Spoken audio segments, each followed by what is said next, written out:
Good evening, Blues. Welcome back to the Andy's Man Club Mersey Blue podcast. What a night it was last night. Unbelievable. Okay, so with us tonight, it's just you and me, Carl. How are you, lad? I'm absolutely fantastic, mate. As you said, after last night's performance and results, I'm absolutely fucking buzzing. Yeah, man, unbelievable. Marco is with us in spirit tonight. He is stuck in Oakland in the fog awaiting a ship, and that's the truth. The whole truth and nothing but the truth. So help me God. So before we kick in then, I just want to give a quick mention to a friend of ours, Mr. Chris Darracott. Go and join him in the Blue Corner over on YouTube there. He's a fellow Blue. He's a lovely fella, cracking lad. Go and give him a little bit of love. Tell him Nick and Carl from MBP sent you. Okay, so without further ado, what an absolutely fantastic result last night. I'm still buzzing. Nearly 24 hours later, absolutely brilliant, weren't it, Carl? Absolutely brilliant, mate. As you say, I couldn't believe it. From start to finish, we've started well, we played well right throughout the game, and where they had chances and created a few chances, not as many as I thought they would. Overall, we sort of we penned them back and counted after them. Absolutely brilliant. Yeah, we sure did. Okay, mate, so let's go into the lineup then. Okay, so 4-2-3-1 as always. JP between the sticks. Seamus Coleman at right back. We'll go into that a little bit later. Tarky, Michael Keane and Mikolenko make up the rest of the defence. Garner Guy and Jimmy Garner in front of them. And then we had Ilian and Jai, KDH in the middle, and Jackie Grealish on the other flank, all backing up a rather good Tierno Barry. So the first half started. I think we started it well, to be fair. I think we came out with purpose and we looked up for it. I was really, really happy with that. And then 10 minutes in, we ended up with an early substitution. Seamus Coleman had to come off. It came out after the game. He felt a little bit of a pull in his hamstring. So on came Big Jake. He's played there several times this season, so it wasn't like an issue. And then an act of complete madness, like a couple of minutes later. I mean, you've all seen it, but this is like my take, and then Carl will give you his take in a minute. Got a guy red carded. A little altercation between him and Keno. It appeared to come from, I think it was Mbueno, came down, he had the shots. Somebody zigged when he should have zagged, messed up the marking. Garner was like raging. He went over to Keane. Keane shoved him. Garner slapped Keane. Insanity, absolutely stupid. Two teammates in a disagreement, but it cost Everton with a red card and down to 10 men. But ironically, that really, for me, it probably made the game in a weird kind of way. Because, we were down to the 10 men. United then obviously fancied it and pushed on a wee bit. And then, moments of absolute glory. 29 minutes gone. There's Keane in Dewsbury Hall. Gets the ball. He dribbles across the front of the United area. Gets to the point of the D. And he just fucking lashes one into the top corner. Giving the keeper absolutely no chance. United 0. Blue Boys 1. I thought we grew back into the game a little bit after that goal, a little bit of confidence. The only real worry towards the end of the half was a really good shot from about 25 yards, to be fair, from Bruno Fernandes. And Jordan Pickford matched it with a flying save. We go in, my nerves shot to shit. Half time, Man United 0, Everton 1. Carl, give us your thoughts. As you say, brilliant start to the game, but then after 10 minutes, Seamus Coleman, I was absolutely gutted for him because he played two fantastic games in the international break against Portugal and Hungary, I think it was. And he was brilliant in both of those games for the time that he played. So I think Moyes has obviously saw that he's been playing relatively regular in the last few weeks, and that's why he's took a chance on him, captain big game and all that. And so he was after 10 minutes, I was absolutely gutted. Jake O'Brien came on, as you say. He's used to playing at right back, although he's centre back by trade. Did brilliant. I mean, he was solid right throughout the rest of the match.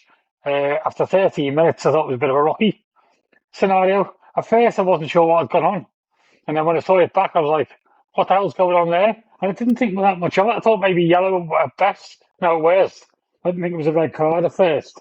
But by the letter of the law, he's raised his hand, so he's got to go off. But I didn't think there was that much I think it was more handbags than anything else. But once we went down to 10 men, my heart was in my mouth, and I thought, oh, that's it now. They're going to go on and gave them a lot more momentum. And as United do, I mean, last year they were shit and they beat us 4-0. So I thought they're going to go on and just get one, and then once they get one or two, that'll be game over sort of thing. But as you say, Kieran Dewsbury Hall, who was my man of the match, absolutely running from midfield. And Jai was brilliant again in the first half. Him and Barry linking up so well. I thought Barry's getting better and better by the game. So he just needs a goal now. He's got everything else. Kieran Dewsbury Hall, I say he got to the edge of the box. He went past Yoro, and then I think it was Delict who was in front of him, and he bent the ball right into the corner. The goalie had no chance. Absolutely wondrous goal with his right foot. And he's more left-footed, I think, than right. So for him to score a goal like that, second of the season, with his right foot, I was absolutely up in arms. I couldn't believe he'd scored, especially against the run of play with having like 10 men. And even from then on, they had a few chances here and there, but we just dug in. Tarky was brilliant. Keane, after the sending off, ironically, got better and better as the game grew on into the first half. And by half time, as you say, Fernandez had that chance towards the end, and I think Dogu had a chance. But other than that, it wasn't really anything to be too scared about at the end of the first half. I was well happy. Yeah, 100% agreed, mate. Like you, I am still buzzing. Okay, folks, so let's take it over to our amazing sponsors, Andy's Man Club. Life is hard, and we all have bad days. There are times when we feel we can't cope. This is the time we need to reach out and talk to someone. Andy's Man Club offers local support groups nationwide, running every Monday from 7 p.m, except on bank holidays. In these groups, men can open up about the issues affecting their lives in a safe, non-judgmental environment. Our clubs are designed to be free of pressure. There is no obligation for men to speak, they can simply listen if they wish. Find us today at www.andysmanclub.co.uk. Help one guy, save one life. Andy's Man Club, it's good to talk. Welcome back, Blues. That was our amazing sponsor, Andy's Man Club. Remember, lads, it's good to talk. Don't suffer in silence.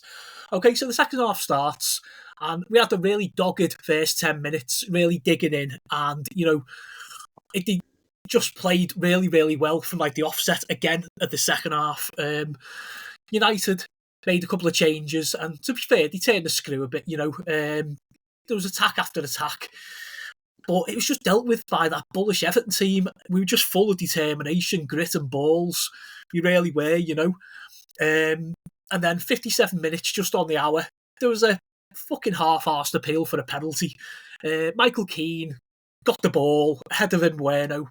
It was never a pen. And, we don't say it on here very often, but thankfully common sense prevailed for once. 10 minutes from the end, massive save.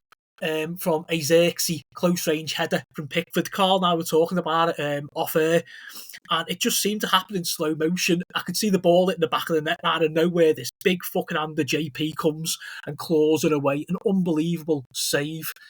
And then we have a couple of subs, 81 minutes. Timmy Adebunam comes on for a really, really, really hard-working Thierry Barry.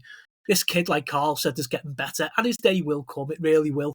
And then 87 minutes surprised me a wee bit. A very silky, hard-working Jack Grealish got replaced by Dwight O'Neill. The only thing I could think of after my initial surprise was he can be a bit defensively minded, O'Neill, sort of. I thought, obviously we've got like a slender 1-0 lead, 10 men, but Moisey, Dwight O'Neill. And then a couple of minutes from the end, another top draw save from JP.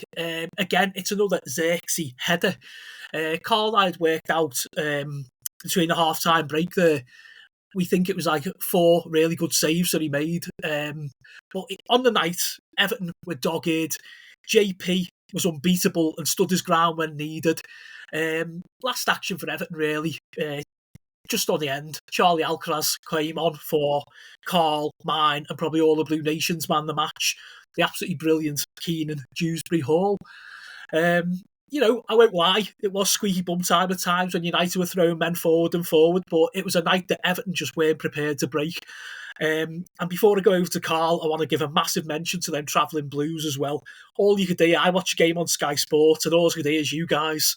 The fucking Manx done nothing crowd-wise. I think something come out about it being like the loudest away noise as well in the Premier League.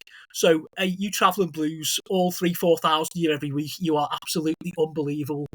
Full time from Old Trafford, Manchester United 0, Everton 1. Go ahead, Carl. Yeah, second half begins, and I'm like, really see now. Hopefully, we're up for this second half, and we don't let it slip. Because I mean, in matches early on in the season, we've let it slip early in the second half, and we've conceded a goal early on, and then it's been a bit of a backs against the wall type to try and get a point, or even now on occasions, I think it was against Palace, we actually sneaked the win, which is very, very rare. They started off on the front foot. As you said, had lots of crosses, but with Tarkowski with Keane and Big Jake in the centre.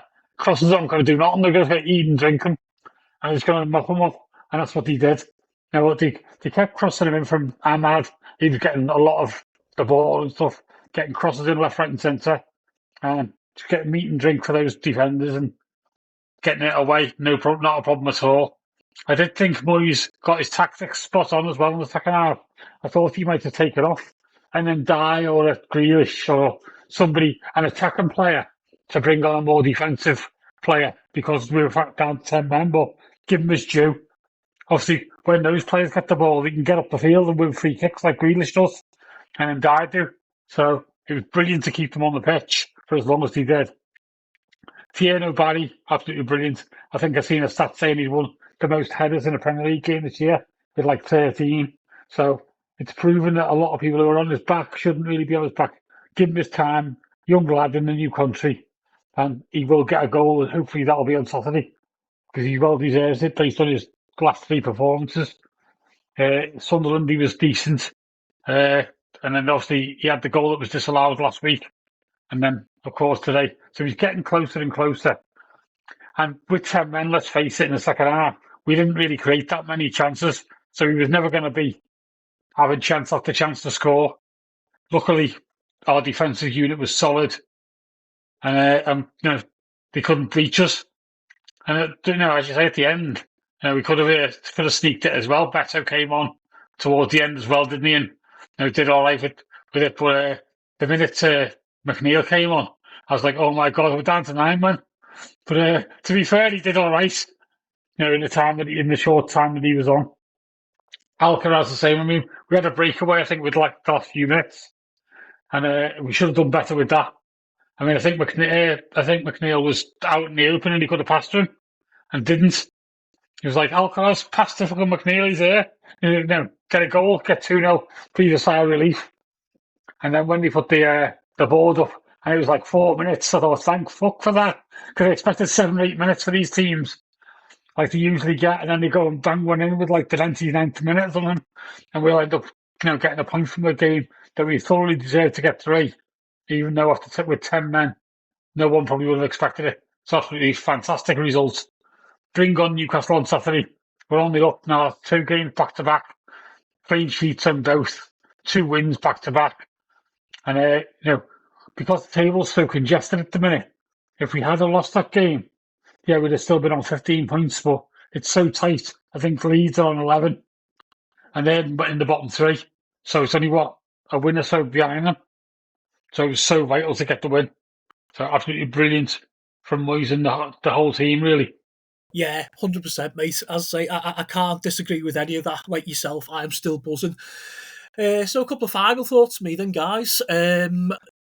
Going back to Garner, I thought it was stupid and reckless. And Michael Keane had his partner as well, to be fair.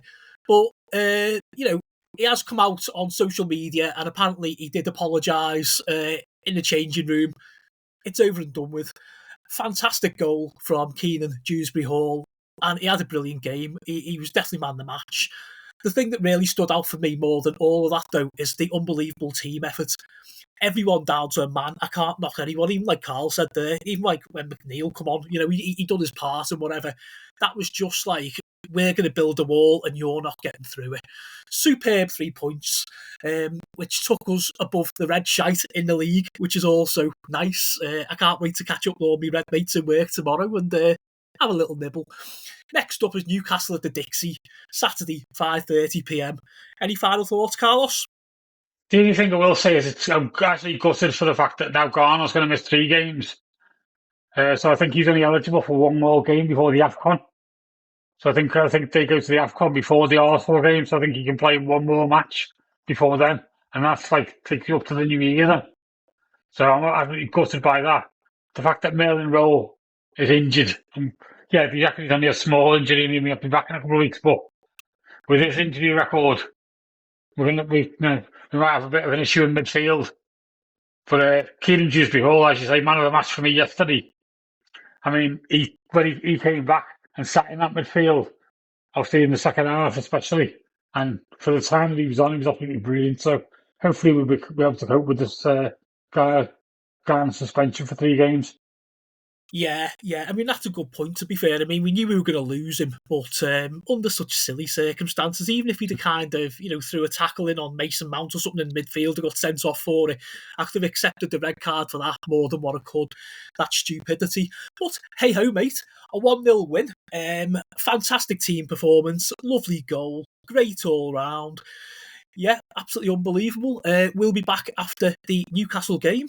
All that's to be left is to thank you, Carl, for your time as always, my friend. My pleasure, mate. That's it. Back-to-back wins is absolutely brilliant, so buzzing. Hopefully, after the Newcastle game, the team will be back to full strength and we will see you then. Up the fucking Toffees!